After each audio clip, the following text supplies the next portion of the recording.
E se Jesus Cristo não fosse quem você imagina? Ao longo de 2 milênios, milhões de pessoas pronunciaram o nome de Jesus. Alguns o chamam de Salvador, outros de profeta. E há quem o veja apenas como um homem comum.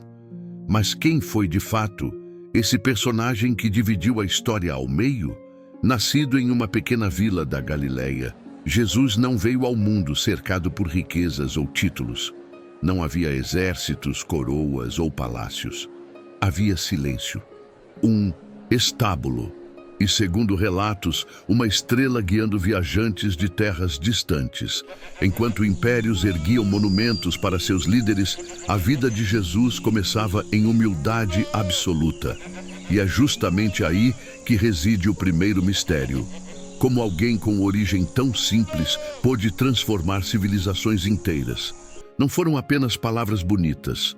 Foram atitudes que desafiaram reis, sacerdotes e tradições milenares.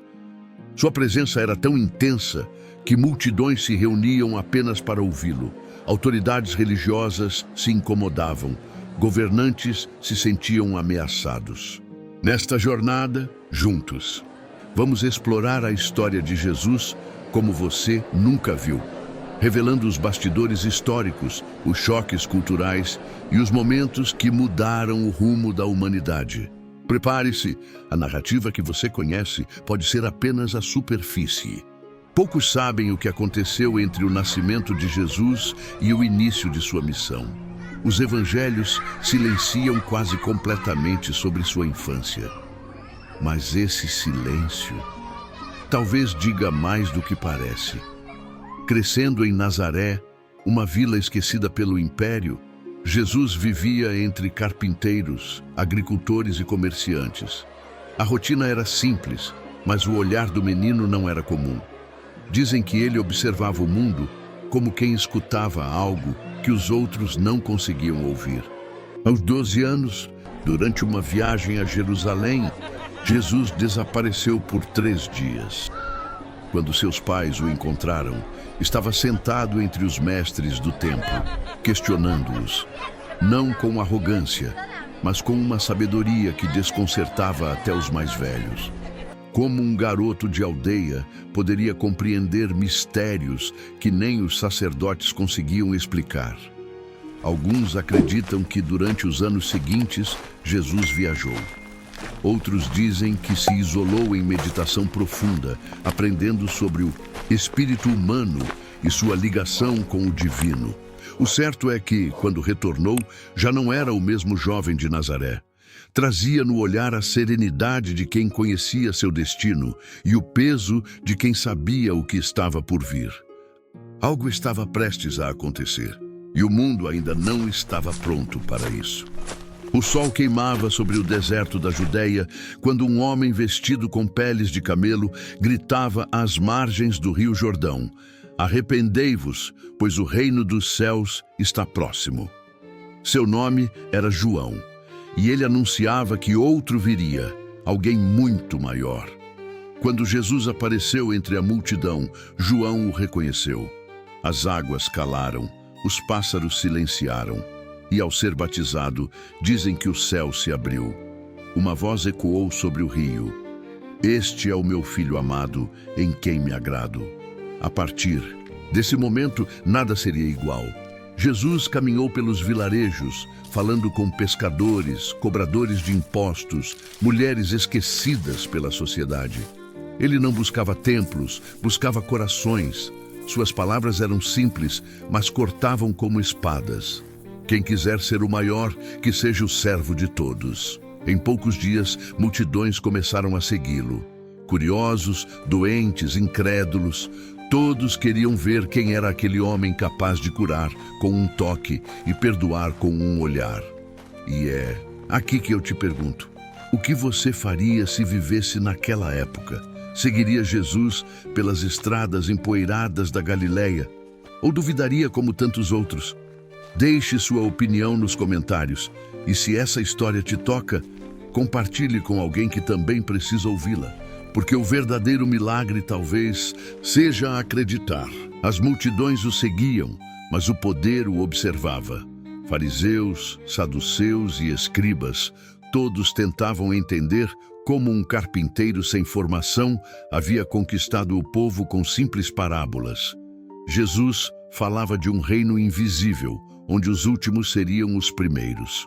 Sentava-se à mesa com pecadores, tocava leprosos e dizia que o sábado havia sido feito para o homem, não o contrário. Cada gesto seu era uma provocação às tradições religiosas. Ele não condenava os fracos, condenava os hipócritas.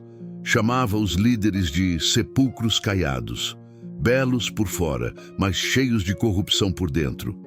Isso o tornava perigoso, não porque empunhasse armas, mas porque suas palavras libertavam. E quando alguém liberta mentes, o poder treme. Mesmo assim, Jesus não recuava. Caminhava entre cidades contando histórias sobre sementes, ovelhas e pescadores, mas em cada metáfora uma verdade explosiva escondia-se nas entrelinhas.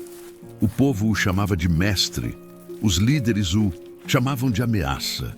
E em meio a esse fogo cruzado, nascia algo que ninguém podia deter, o movimento da fé.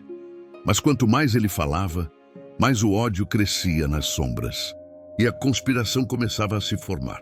As estradas da Galileia se tornaram palco de algo que o mundo jamais havia visto.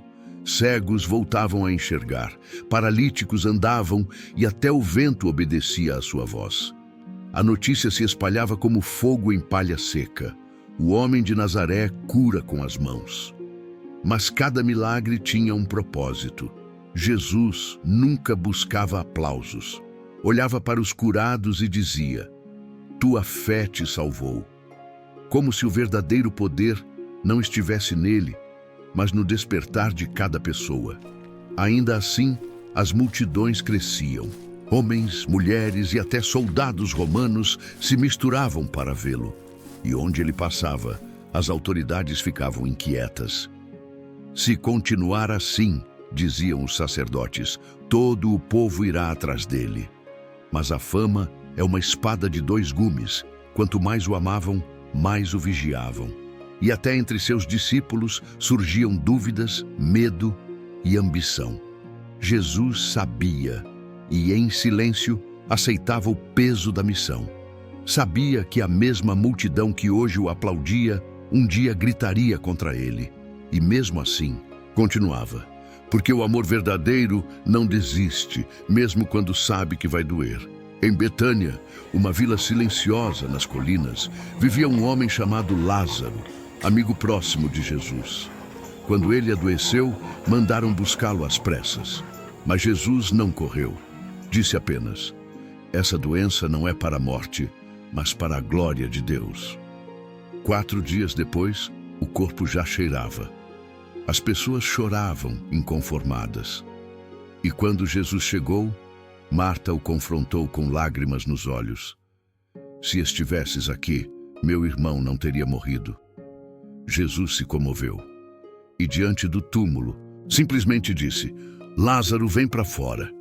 O silêncio foi cortado pelo som dos passos. O morto saiu, envolto em faixas. A multidão gritou.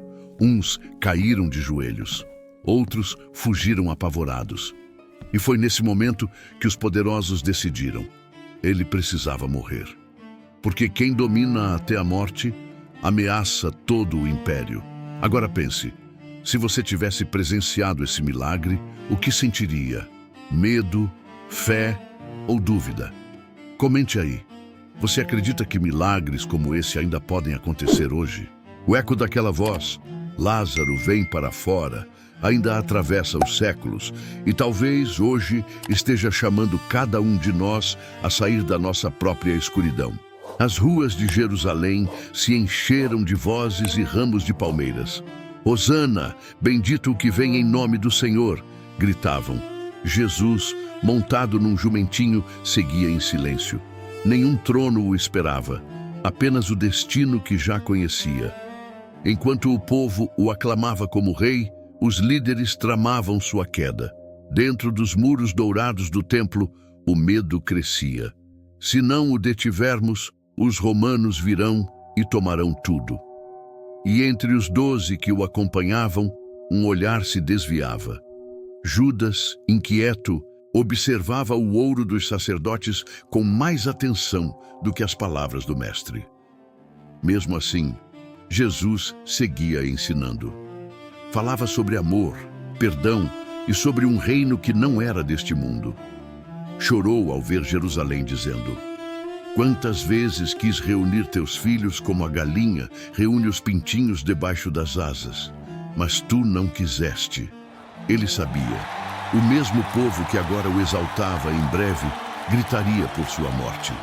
Mas ainda assim escolheu entrar, porque o verdadeiro rei não é o que foge da cruz, é o que caminha até ela por amor.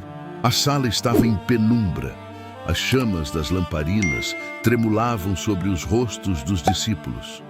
O cheiro do pão e do vinho se misturava ao silêncio tenso de uma noite que ninguém esqueceria. Jesus partiu o pão e disse: este é o meu corpo, que é dado por vós. Depois ergueu o cálice: este é o meu sangue, derramado por muitos para perdão dos pecados. Os discípulos se entreolharam confusos.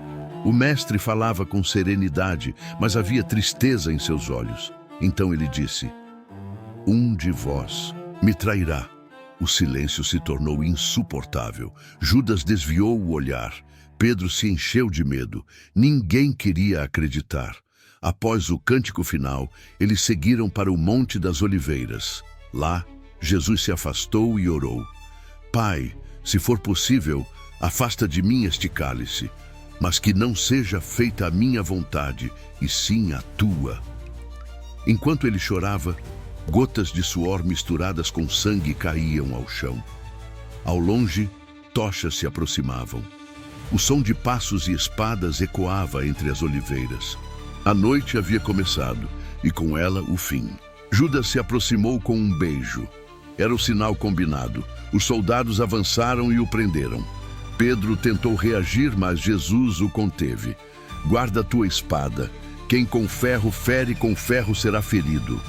Levaram-no para o sinédrio, onde sacerdotes e líderes o acusaram de blasfêmia. Procuravam testemunhas, mas nenhuma concordava. Ainda assim, o sumo sacerdote rasgou as vestes e gritou: ele se diz filho de Deus, que mais precisamos ouvir? Do lado de fora, Pedro o observava de longe. 3 vezes lhe perguntaram: você estava com ele? E 3 vezes negou. Quando o galo cantou, Pedro chorou amargamente. Pela manhã, Jesus foi entregue a Pilatos. O governador o olhou com desdém. És tu o rei dos judeus? E ele respondeu apenas: meu reino não é deste mundo. A multidão manipulada escolheu Barrabás. E sobre o inocente caiu a sentença da cruz. Agora pare um instante e pense: se você estivesse lá, teria coragem de defendê-lo? Comente com eu estaria, se acredita que permaneceria ao lado dele. E compartilhe este vídeo para lembrar que, mesmo condenado, a verdade nunca se cala. Porque às vezes, o amor mais puro é o que sangra em silêncio. O céu escureceu ao meio-dia. O vento rugia sobre o Gólgota. Entre 2 ladrões, Jesus foi erguido numa cruz feita às pressas. Madeira rude, pregos impiedosos. E ainda assim, ele olhou para os que o feriam e disse: Pai, perdoa-lhes, porque não sabem o que fazem. A dor física era imensa, mas o peso espiritual era ainda maior. Cada gemido, uma oração silenciosa por aqueles que o rejeitaram. Quando o último suspiro veio, um trovão cortou no horizonte e o véu do templo se rasgou ao meio. 3 dias depois, o túmulo estava vazio. As mulheres que foram ungí-lo encontraram apenas luz e uma voz que dizia: por que buscais entre os mortos aquele que vive? A pedra rolada não marcou o fim, marcou o início. Porque o Cristo que morreu na cruz não foi vencido. Ele venceu o medo, o tempo e a morte. Hoje, sua história continua em cada gesto de compaixão, em cada perdão concedido, em cada alma que escolhe amar mesmo quando é difícil. E a pergunta que fica é: o que você fará com essa história agora que a conhece por inteiro? Talvez o verdadeiro milagre seja permitir que ela desperte algo novo dentro de você. Gostou? Compartilhe, deixe o like, pois dá muito trabalho esse tipo de vídeo. E um like não custa nada. Não esqueça de se inscrever se quiser receber essa bênção. Abraços do Eterno e até a próxima.